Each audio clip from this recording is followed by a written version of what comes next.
안녕하세요, 여러분. 찾아주셔서 감사합니다. 구독과 좋아요는 저에게 큰 힘이 됩니다. 오늘의 이야기 들려드리겠습니다. 옛 충청도 어느 고을에 가난하지만 마음만은 누구보다 성실했던 머슴 복남과 그의 아내 연실이 살고 있었습니다. 두 사람은 인정머리 없기로 소문난 김진사 댁에서 고된 나날을 보내면서도 언젠가는 오손도손 살아갈 작은 초가삼간을 꿈꾸며 하루하루를 버텨내고 있었습니다. 10년이란 세월의 무게만큼 두둑해질 세경만이 그들의 유일한 희망이었습니다. 그러나 욕심 많은 김진사는 애초부터 그들의 피땀 어린 세경을 온전히 내줄 생각이 눈꼽만큼도 없었으니 이야기는 이들의 엇갈린 운명으로부터 시작됩니다. 복남과 연실 부부는 김진사 댁에서의 머슴살이와 식모살이가 어느덧 9해를 훌쩍 넘기고 있었습니다. 새벽별이 하늘에 총총히 박혀 있을 때 시작한 하루는 밤이 깊어서야 끝났지만 두 사람은 서로의 지친 어깨를 말없이 다독이며 밝아올 앞날을 그렸습니다. 그들의 얼굴에는 고된 삶의 흔적이 역력했지만 눈빛만은 희망으로 반짝였습니다. 여보, 이제 1년만 더 참으면 우리도 이 지긋지긋한 머슴살이 면하고 번듯한 우리 집에서 살 수 있겠지요. 그럼요, 서방님. 그때까지만 우리 조금만 더 힘냅시다. 연실의 말에 복남은 고된 줄도 모르고 더욱더 허리띠를 졸라매었습니다. 그들의 소박한 꿈은 김진사의 귀에도 심심찮게 흘러들어갔습니다. 저것들에게 곧 세경을 줘야 할 날이 다가오는구만. 내 생돈이 그리 쉽게 나갈 줄 알고. 김진사는 마루에 앉아 곰방대를 뻐끔거리며 못마땅한 기색을 감추지 못했습니다. 그의 눈에는 복남 부부에게 나갈 세경이 제 살점을 떼어주는 것보다 더 아깝게 느껴졌습니다. 어찌하면 저 세경을 떼어 먹을 수 있을꼬 밤낮으로 그 궁리만 하던 차였습니다. 그렇게 탐욕이 잔뜩 부풀어 오르던 어느 늦가을, 단풍이 곱게 물들어가는 계절임에도 불구하고 복남 부부의 운명에는 어둡고 서늘한 그림자가 드리우기 시작했습니다. 아름다움 속에 슬픔이 자라나고 있었으니 참으로 세상 이치란 알 수 없는 것이었습니다. 그날 김진사는 마침내 복남을 사랑채로 불러들였습니다. 그 얼굴엔 정체를 알 수 없는 음흉한 미소가 스치고 있었습니다. 복남아, 내가 지금 당장 강 건너 최서방 댁에 내 서찰을 좀 전하고 와야겠다. 예, 나으리. 지금 당장 다녀오겠습니다. 복남은 아무런 의심 없이 넙죽 절을 하고는 길을 나설 채비를 했습니다. 서방님, 부디 몸 조심하여 다녀오십시오. 걱정 말게. 이틀이면 좋게 다녀올 길이니 자네는 집안일이나 잘 돌보고 있게. 복남은 씩씩하게 대문을 나섰습니다. 그러나 그것이 자신에게 닥쳐올 비극의 시작이었음을 복남은 꿈에도 알지 못했으니 참으로 안타까운 일이 아닐 수 없었습니다. 김진사는 복남의 뒷모습이 시야에서 사라지자마자 음흉한 미소를 지었습니다. 이제 모든 것은 그의 계략대로 흘러갈 터였습니다. 그는 마치 거미가 거미줄을 치듯 교묘한 함정을 파두고 복남 부부를 기다리고 있었습니다. 김진사는 복남이 떠나자마자 곧바로 연실을 자신의 방으로 불렀습니다. 연실은 혹여 무슨 일이라도 생긴 것은 아닌지 가슴을 졸이며 김진사 앞에 섰습니다. 그녀의 얼굴에는 불안감이 역력했습니다. 연실아, 내 서방이 없는 동안 내가 내 수청을 좀 들어야겠다. 그 말에 연실은 하늘이 무너지는 듯했습니다. 맑았던 하늘이 갑자기 검은 구름으로 뒤덮이는 듯한 충격이었습니다. 이것이 그간 자신들을 곱지 않은 시선으로 바라보던 주인의 본심이었던 것입니다. 그녀의 몸은 공포에 질려 사시나무처럼 떨렸습니다. 나으리, 어찌 그런 말씀을 하시옵니까? 소인은 지아비가 있습니다. 연실은 눈물로 하염없이 호소했습니다. 그러나 김진사는 눈 하나 깜짝하지 않았습니다. 그의 얼굴에는 인정이라곤 찾아볼 수 없는 냉혹함만이 가득했습니다. 그는 이미 모든 계획을 세워둔 뒤였습니다. 인정도 눈물도 없는 그의 냉혹함 앞에서 연실의 저항은 덧없이 꺾일 운명이었습니다. 지아비? 허허, 이제 곧 내 지아비는 내가 될 터인데 무슨 걱정이냐? 김진사는 연실의 애원을 비웃음으로 받아넘기며 뻔뻔스럽게 나왔습니다. 연실은 온몸이 사시나무 떨리듯 떨렸으나 제 한 몸 어찌할 방도가 없었습니다. 남편은 멀리 떠나 있고 드넓은 이 집안에서 자신을 도와줄 이는 아무도 없었습니다. 그녀의 눈에는 절망의 그림자가 짙게 드리워졌습니다. 나으리, 제발 이러지 마시옵소서. 시끄럽다. 내 이미 마음을 정하였으니 내년이 거부한다면 내 서방 또한 무사하지 못할 줄 알아라. 김진사의 협박에 연실은 결국 모든 것을 체념할 수밖에 없었습니다. 지아비의 안위까지 위협하는 마당의 일개 여인이 어찌 더 버틸 수 있었겠습니까? 그날 밤 연실은 평생 씻을 수 없는 치욕을 당하며 김진사의 여자가 되고 말았습니다. 그녀의 영혼은 갈갈이 찢기는 듯한 고통 속에서 새벽이 오기를 기다렸습니다. 이틀 밤낮을 뜬 눈으로 지새운 연실에게 김진사는 더욱더 가혹한 요구를 했습니다. 그의 욕심은 끝이 없었습니다. 내 서방의 도장이 어디 있느냐? 그것을 내게 가져오너라. 도장은 어찌하시려 하십니까? 내 장부에 정리할 것이 있으니 군말 말고 가져오기나 하거라. 연실은 불길한 예감에 휩싸였으나 이미 주인의 소나귀에 잡힌 몸이었기에 저항할 힘이 남아있지 않았습니다. 그녀는 복남이 깊숙이 숨겨두었던 작은 나무 도장을 떨리는 손으로 꺼내 김진사에게 바쳤습니다. 김진사는 그 도장을 받아들고는 회심의 미소를 지었지요. 그의 눈은 탐욕으로 번득였습니다. 잘했다. 이제부터 너는 내 부인이다. 복남이 놈과는 아무런 상관이 없는 게야. 김진사는 즉시 하인들을 시켜 새 장롱과 비단 이불을 안채에 들이게 하고는 마치 연실을 새 부인으로 맞이한 것처럼 꾸몄습니다. 그리고는 자신의 장부책을 펼쳐 머슴 복남 금일부로 10년치 세경 전액을 정히 받았음을 확인하고 물러감. 이라 적고는 연실이 가져온 복남의 도장을 꾹 눌러 찍었습니다. 모든 것이 그의 계획대로 착착 진행되고 있었습니다. 연실은 그 모습을 넉나간 사람처럼 바라볼 수밖에 없었습니다.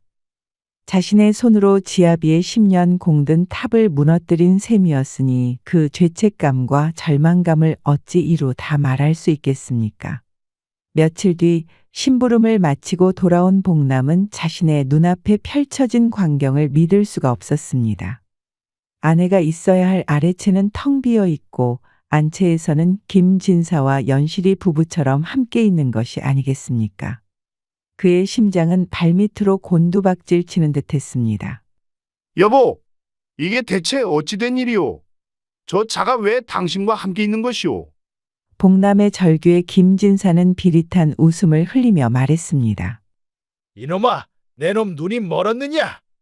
이 사람은 이제 내 부인이다. 내 놈과는 아무런 상관이 없는 사람이라는 말이다. 나으리, 그게 무슨 말씀이십니까? 연실은 제 아내이옵니다. 흥, 내 아내였다는 것은 옛말이지. 그리고 너는 이미 10년치 세경을 모두 받고 이 집을 떠난 몸이 아니더냐? 여기 내 도장이 찍힌 장부가 버젓이 있거늘. 김진사가 내민 장부에는 분명 자신의 도장이 찍혀 있었습니다. 아내를 빼앗기고 10년간의 피땀 어린 노력마저 송두리째 부정당한 복남은 그 자리에서 혼절할 지경이었습니다. 연실은 차마 고개를 들지 못하고 눈물만 하염없이 흘리고 있었습니다. 그녀의 눈물은 마치 덕진강의 물줄기처럼 끝없이 흘러내렸습니다.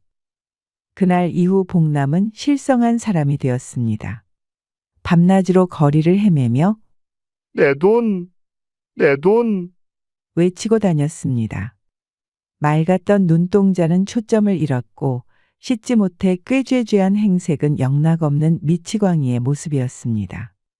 마을 사람들은 그를 보며 혀를 차기도 하고 불쌍히 여기기도 하였으나 막강한 권세를 지닌 김진사에게 맞설 용기를 가진 이는 아무도 없었습니다. 복남의 억울한 사연은 입에서 입으로 전해져 마침내 고을 관아에까지 이르게 되었습니다. 복남의 딱한 사정을 전해 들은 고을 판관 이연은 시름이 깊었습니다. 김진사의 악행이야 익히 들어 알고 있었으나 이번 사건은 장부에 찍힌 도장과 연실의 침묵으로 인해 쉽사리 죄를 묻기가 어려웠기 때문입니다. 그의 얼굴에는 깊은 고민의 그림자가 드리워졌습니다.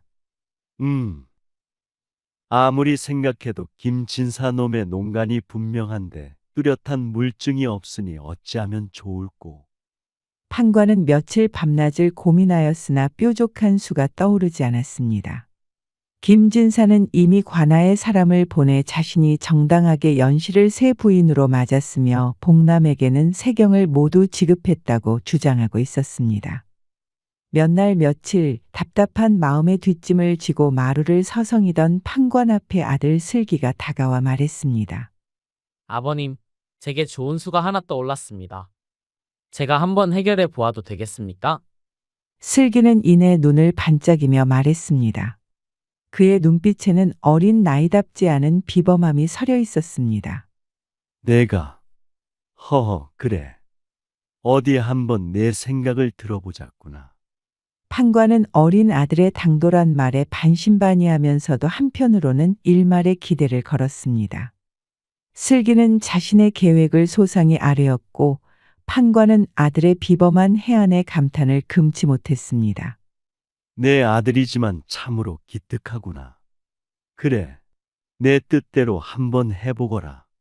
판관은 즉시 슬기의 계획을 실행에 옮기도록 명했습니다.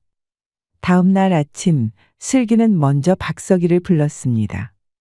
그의 얼굴에는 결연한 의지가 엿보였습니다.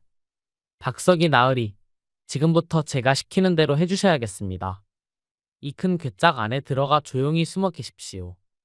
절대 인기척을 내셔서는 아니 됩니다. 네, 그게 무슨 말씀이십니까? 잠시만 기다리시면 곧 모든 걸 아시게 될 겁니다. 박석이 나으리, 부디 이 안에서 들리는 말씀을 하나도 빠뜨리지 마시고 잘 들어주십시오. 박석이는 영문을 몰랐으나 총명한 도련님의 지시인이 분명 깊은 뜻이 있으리라 생각하고 묵묵히 그의 속으로 들어갔습니다. 괴는 밖에서 단단히 잠겼습니다. 슬기는 먼저 김진사를 관아로 불렀습니다. 김진사는 슬기 앞에 거만한 태도로 섰습니다. 김진사께서는 저 괴를 지고 댁으로 돌아가시면 되겠습니다. 저 안에는 진사님의 새 부인께서 들어가 계십니다. 부인께서 몸이 불편하시어 특별히 마련한 것이니 조용히 모시고 가십시오. 김진사는 괴를 받아들고는 의아한 표정을 지었으나 판관의 아들이 직접 명하는 바이니 거절할 수는 없었습니다. 그는 묵직한 괴를 어깨에 둘러매고 관아를 나섰습니다. 그의 발걸음은 묵직했지만 마음속에는 흡족함이 가득했을 것입니다. 얼마쯤 가다 인적이 드문 곳에 이르자 김진사는 괴를 내려놓고는 낮은 소리로 속삭였습니다. 그의 목소리에는 위협적인 기운이 서려 있었습니다. 듣거라, 연실아. 내 인연 혹여 관아에 내가 너를 강제로 탐했다느니 내 남편의 도장을 가져오라고 시켰다느니 쓸데없는 말을 짓거렸다가는 내 손에 죽을 줄 알아라. 이 일이 만약 틀어지기라도 하면 나는 물론이고 너도 동조한 것과 다름없기에 둘 다 무사하지 못할 것이다. 알겠느냐? 그는 괴짝을 발로 툭 차고는 다시 어깨에 짊어지고 제 집으로 향했습니다. 그의 얼굴에는 자신이 계획대로 모든 것을 성공시켰다는 만족감이 떠올랐습니다. 그때 관아의 포졸들이 김진사의 앞을 가로막았습니다. 아직 더 조사할 일이 있어. 괴를 다시 회수하라는 원님의 명이요. 말을 마친 포졸들은 괴를 김진사의 손에서 거칠게 빼앗아 관아로 다시 가져갔습니다. 그리고 잠시 후 슬기는 머슴 복남을 불렀습니다. 여전히 넋이 나간 모습의 복남에게 슬기는 똑같은 괴를 가리키며 말했습니다. 그의 눈빛에는 연민과 함께 확신이 서려 있었습니다. 저 괴 안에는 당신의 옛 아내 연실이 들어가 있습니다. 무슨 연유인지는 모르겠으나 지금 당신을 몹시 만나고 싶어 하는 듯합니다. 저 괴를 지고 조용한 곳으로 가 마음껏 회포를 푸십시오. 복남은 아내라는 말에 번쩍 정신이 드는 듯했습니다. 그의 눈빛에 한 줄기 빛이 스쳤습니다. 그는 떨리는 손으로 괴를 어깨에 메었습니다. 김진사가 지고 간 괴와 똑같은 무게였으나 복남에게는 천근만근보다 더 무겁게 느껴졌습니다. 그는 괴를 지고 비틀거리며 산기슭 외딴 곳으로 향했습니다. 텅 빈 정자의 괴를 내려놓은 복남은 그만 참았던 울분을 터뜨리고 말았습니다. 그의 절규는 산천을 울릴 듯했습니다. 여보, 우리가 함께한 세월이 10년이요. 피와 땀으로 일궈낸 그 돈을 어찌 그리도 쉽게 내 이름을 팔아 원수에게 바칠 수 있단 말이오. 내 모든 것이 무너졌소. 그런데 이제 와서 날 보고 회포를 풀자니 그 입에 담을 수 있는 말이오. 하늘이 무섭지 않으시오? 복남의 절규는 산천을 울릴 듯했고 그의 눈에서는 피눈물이 하염없이 흘러내렸습니다. 그의 한 맺힌 절규는 차가운 가을바람을 타고 멀리 퍼져나갔습니다. 복남의 통곡 소리가 잦아들 무렵 괴짝의 문이 삐걱 열리며 그 안에서 박석이가 모습을 드러냈습니다. 복남은 혼비백산하여 뒤로 나자빠질 뻔했습니다. 그의 얼굴에는 놀라움과 함께 당혹감이 교차했습니다. 아니, 당신은 박석이 나리가 아니시오? 어찌하여 이 안에 있습니까? 박석이는 엄숙한 표정으로 입을 열었습니다. 그의 목소리에는 단호함이 배어 있었습니다. 네, 조금 전 김진사가 이 괴를 지고 가며 하는 말을 똑똑히 들었습니다. 그는 괴 속 부인에게 비밀이 새어 나가면 우리 둘 다 죽는다고 협박했습니다.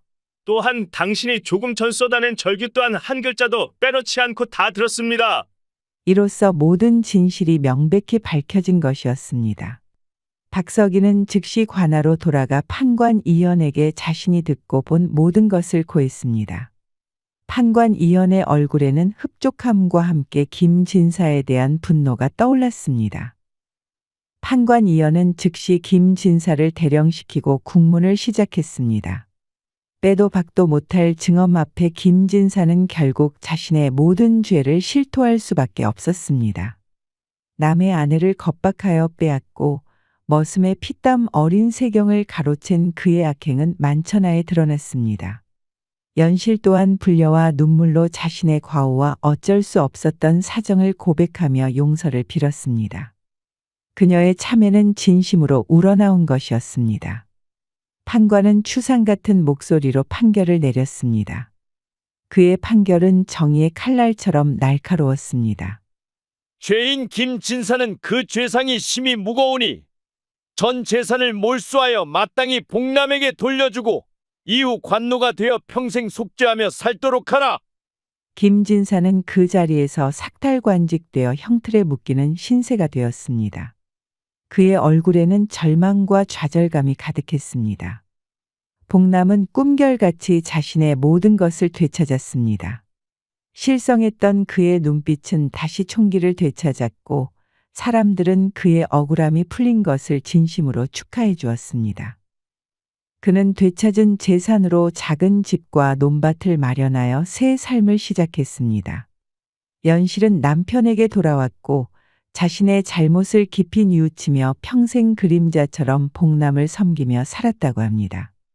그들의 삶에는 비록 깊은 상처가 남았지만 이제 새로운 희망의 빛이 비추었습니다.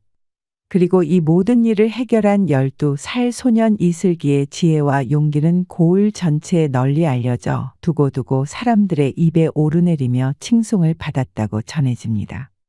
참으로 사필귀정이여 어린 지혜가 세상을 바로잡은 통쾌한 이야기가 아닐 수 없습니다. 이 이야기는 억울한 자에게는 희망을, 악행을 저지른 자에게는 준엄한 심판이 따른다는 옛 어른들의 가르침을 다시 한번 일깨워 줍니다. 오늘도 이야기 들어주셔서 감사합니다. 다음에 더 재미있는 이야기로 찾아오겠습니다.